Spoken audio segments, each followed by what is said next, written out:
Omicron का नया रूप भी फैला। बिहार में 17 दिनों बाद संक्रमितों की संख्या 3000 से कम और बारिश से गिरा पारा। 4 जिलों में ओलावृष्टि का अलर्ट हुआ जारी। और बिहार के पंचायतों के वार्डों में वार्ड सचिवों के चयन और प्रबंधन और क्रियान्वयन समिति का गठन का भी मिला निर्देश। वार्ड सदस्य, मुखिया, जिला परिषद, पंचायत समिति, तमाम पंचायत प्रतिनिधियों के लिए वेतन हुआ जारी। पीएम आवास जल्द बना है, नहीं तो होगी कार्रवाई। जमीनी विवाद में मंत्री पुत्र ग्रामीणों से भिड़ा हुआ बवाल। गणतंत्र दिवस पर सुरक्षा बढ़ी, बिहार पुलिस अलर्ट। बिहार में अपराध बढ़ रहा है, संजीव झा। विधान परिषद की सभी 24 सीटों पर भी हमारी तैयारी, मुकेश सहनी। विधान परिषद चुनाव में सहनी को नहीं मिलेगा सीट, तारकिशोर प्रसाद। सुभाष चंद्र बोस को दी गई श्रद्धांजलि। बिहार में 7 फरवरी से शुरू होगा नियमित टीकाकरण। विशेष दर्जे की मांग पूरी करना संभव नहीं। अत्यंत पिछड़ों को मेधावृत्ति योजना का लाभ शीघ्र। और इंटर हर परीक्षार्थी के 3 बार होगी जांच। गेहूं मक्का की होगी अच्छी पैदावार, तिलहन दलहन देंगे पंगा। अरुणाचल से लापता किशोर चीन में मिला। और सैनिक स्कूलों में नेवी एयरफोर्स के अफसर होंगे तैनात। नेताजी भारतीय स्वतंत्रता संग्राम के महानायक थे। और इंडिया गेट पर नेताजी की प्रतिमा का मोदी ने किया अनावरण। बोले गलतियां सुधार रहे हैं, नेताजी को राष्ट्र की कृतज्ञ श्रद्धांजलि। नमस्कार, मैं हूं आपके साथ सुनील बॉबी और आप इस समय देख रहे हैं मगध संवाद के खास कार्यक्रम सुबह सवेरे। सुबह सवेरे में हम खबरों को लेते हैं अखबारों के पन्नों से। अखबारों में क्या छपा है और क्या है आपके लिए काम की खबरें। तमाम खबरों को बताने से पहले आपसे आग्रह है कि अगर हमारे इस वीडियो को फेसबुक पेज पर देख रहे हैं तो फेसबुक पेज को लाइक कर लें, यूट्यूब चैनल पर देख रहे हैं तो यूट्यूब चैनल को सब्सक्राइब कर लें और वीडियो पसंद आए तो लाइक जरूर करिएगा। चलिए खबरों की सिलसिला शुरू करते हैं। बिहार में 17 दिनों बाद संक्रमितों की संख्या 3000 से कम हुआ है। आपको बता दें कोरोना अपडेट की 96.30% स्वस्थ होने की दर है। बिहार में 2768 नए संक्रमित मरीज हैं और 4496 भी स्वस्थ हुए हैं। 1.82% संक्रमण दर है बिहार में। 17.848 सक्रिय मरीज।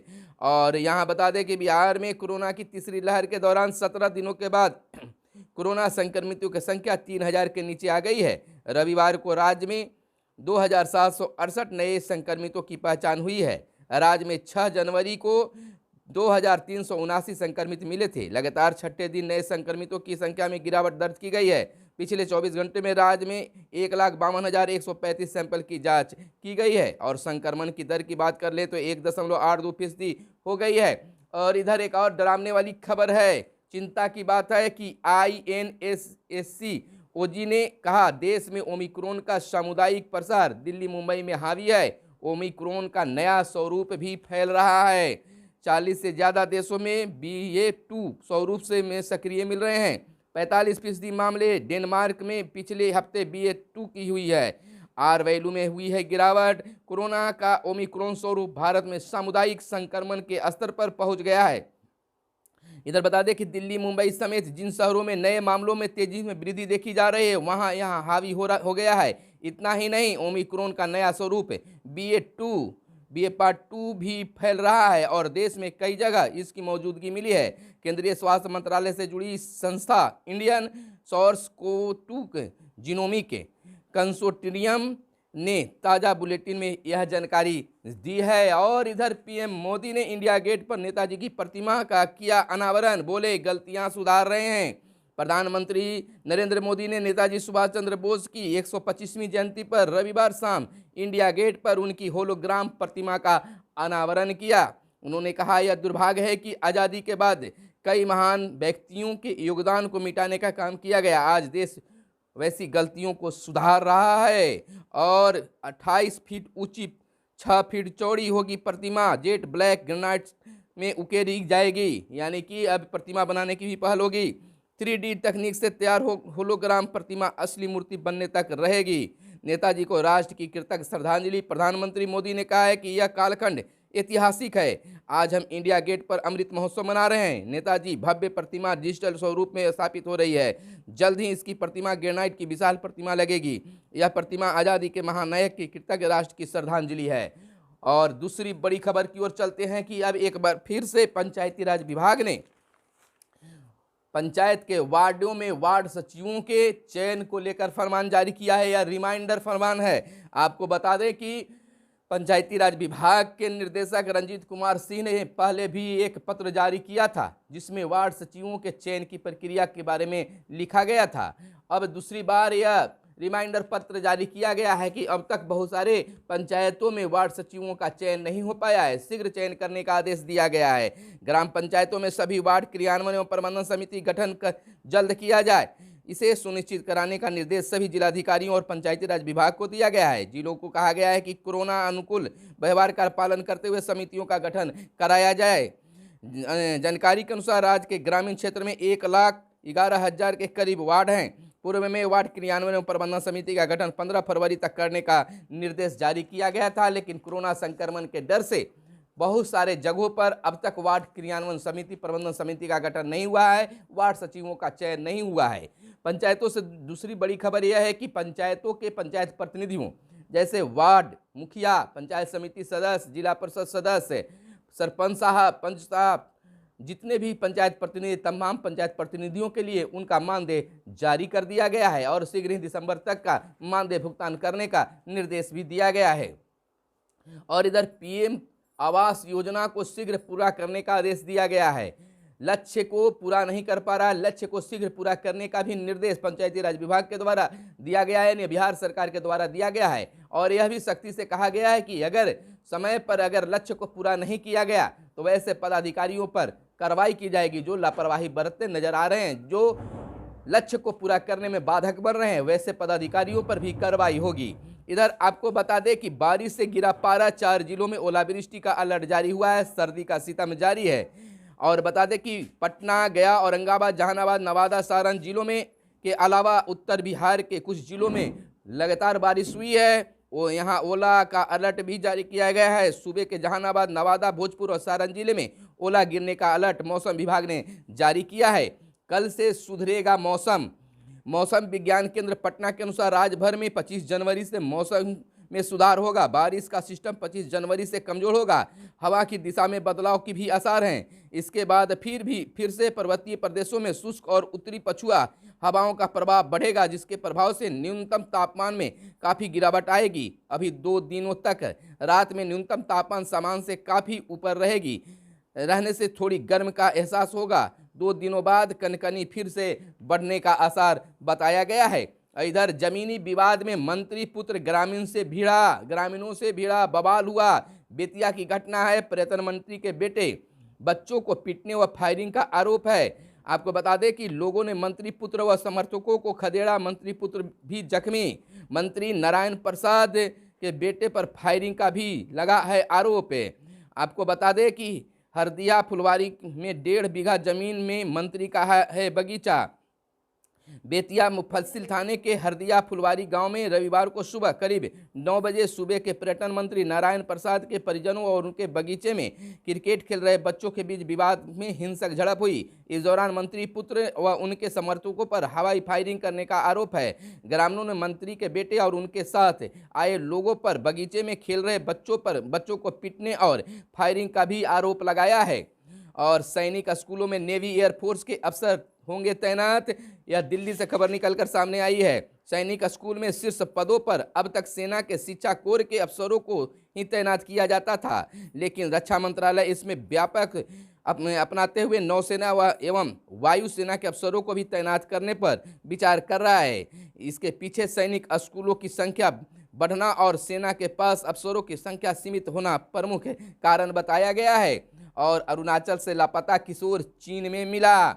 यह बड़ी खबर है, सामने आई है। गणतंत्र दिवस पर सुरक्षा बढ़ी, बिहार पुलिस भी अलर्ट मोड में। मुख्य समारोह स्थल पर भी सुरक्षा चाक चौबंद रखने का निर्देश दिया गया है। नक्सल इलाकों में सुरक्षा बलों को कोई अलर्ट पर रहने के निर्देश दिए गए हैं। हाई अलर्ट निर्देश दिया गया है, यानी कि नक्सल इलाकों में सुरक्षा बलों को हाई अलर्ट का भी निर्देश जारी किया गया है। नेपाल से लगी बिहार की सीमा पर भी रहेगी विशेष नज़र। गणतंत्र दिवस को लेकर बिहार पुलिस अलर्ट पर है। पुलिस की खुफिया विंग ने सभी जिला पुलिस को अत्यधिक चौकसी बरतने का निर्देश दिया है। खासकर संवेदनशील इलाकों और नक्सल प्रभावित क्षेत्रों में विशेष सतर्कता बरतने को कहा गया है। गणतंत्र दिवस पर जिला और राज्य मुख्यालय में होने वाले मुख्य समारोह स्थल पर भी सुरक्षा चाक चौबंद रखने का भी निर्देश दिया गया है। जनरल अलर्ट जारी किया गया है। आपको बता दें कि नेताजी की मूर्ति के अनावरण में विधानसभा अध्यक्ष हुए शामिल। बिहार विधानसभा अध्यक्ष विजय कुमार सिन्हा ने नेताजी सुभाष चंद्र बोस की 125वीं जयंती पर चंडीगढ़ में MLA हॉस्टल के पास पार्क में उनकी मूर्ति के अनावरण समारोह में हिस्सा लिया। मौके पर हरियाणा विधानसभा अध्यक्ष ज्ञानचंद्र गुप्ता और मुख्यमंत्री मनोहर लाल खट्टर समेत कई विशिष्ट लोग मौजूद रहे। और इधर सुभाष चंद्र बोस को दी गई बिहार में श्रद्धांजलि। नेताजी भारतीय स्वतंत्रता संग्राम के महानायक थे। पंचायत प्रतिनिधियों के भत्ता में 72 करोड़ रुपए जारी किए गए हैं। त्रिस्तरीय पंचायती राज संस्था और ग्राम कचहरी के प्रतिनिधियों के बकाया मासिक भत्ता भुगतान के लिए 72 करोड़ 32 लाख रुपए जारी कर दिए गए हैं। पंचायती राज मंत्री सम्राट चौधरी ने बताया कि इस राशि से 15 दिसंबर तक जो प्रतिनिधि रहे हैं उनके बकाया मासिक भत्ते का भुगतान होगा। उन्होंने शीघ्र भत्ता भुगतान करने का निर्देश अधिकारियों को दिया है। जीप अध्यक्ष को 12,000 और उपाध्यक्ष प्रमुख को 10,000, उप प्रमुख को 5,000, मुखिया सरपंच और जिला परिषद सदस्य को 2,500, उप मुखिया और उप सरपंच को 12,200 और पंचायत समिति सदस्य को 1,000, वार्ड सदस्य और पंच को 500 रुपया भत्ता मिलता है। आपको बता दें कि नेताजी को राज्यपाल ने किया नमन। जदयू नेता के निधन पर मुख्यमंत्री दुखी। राजद कार्यालय में मनी नेताजी की जयंती। शराबबंदी से दलित पिछड़ा अधिक प्रभावित चिराग पासवान। अब बिहार में सड़कों का जाल बिछ रहा है। अरविंद से कांग्रेस के एक नेता खो दिया राहुल गांधी। और इधर इंटर परीक्षा को लेकर एक बड़ी खबर आई है। हर परीक्षार्थी को 3 बार होगी जांच। आपको बता दें कि प्रवेश पत्र पर अंकित रहेंगे खास निर्देश। परीक्षा के दौरान अतिरिक्त उत्तर पुस्तिका नहीं मिलेगी। एक दूसरे की मदद करते पकड़े जाने पर निष्कासित कर दिए जाएंगे। व्हाइटनर, इरेजर आदि का इस्तेमाल करने पर OMR शीट हो जाएगा रद्द।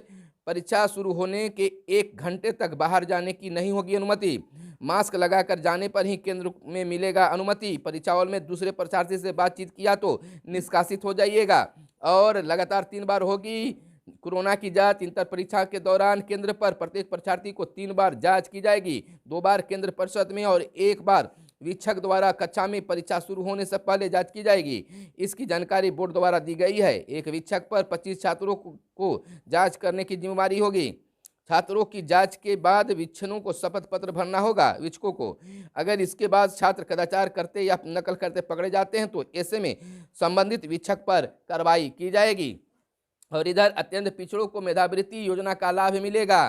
आपको बता दें कि हर विद्यार्थी के खाते में जाएंगे 10,000 रुपये और 2021-22 के इस एवज में 15,300 लाख रुपए स्वीकृत हुए हैं। शिक्षा विभाग ने जारी किए 14 करोड़ 55 लाख रुपए।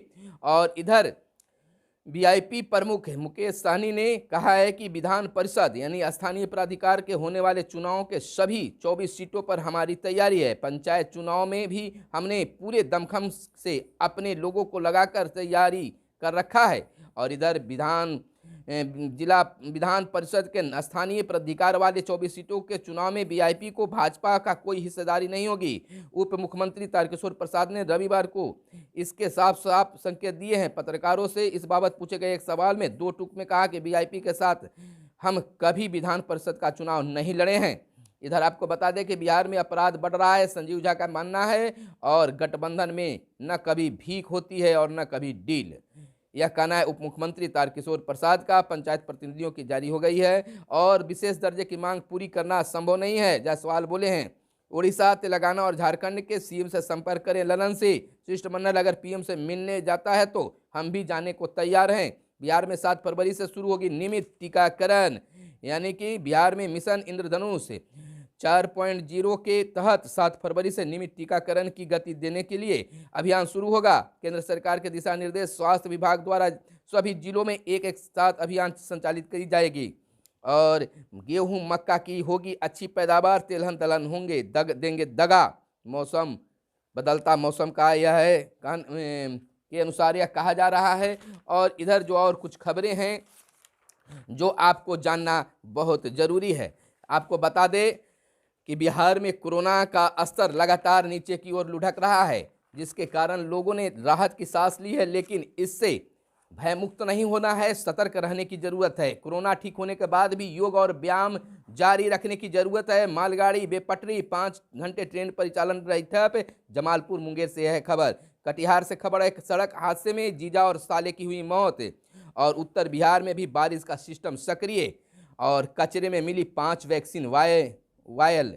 मंत्री पुत्र के राइफल तानते बच्चे हो गए उग्र और अंग्रेजी को रटे नहीं बल्कि पढ़े और बिना देखे उत्तर लिखने का करे अभ्यास। और भागलपुर में खुलेंगे खादी और मॉल और डाइस हाउस।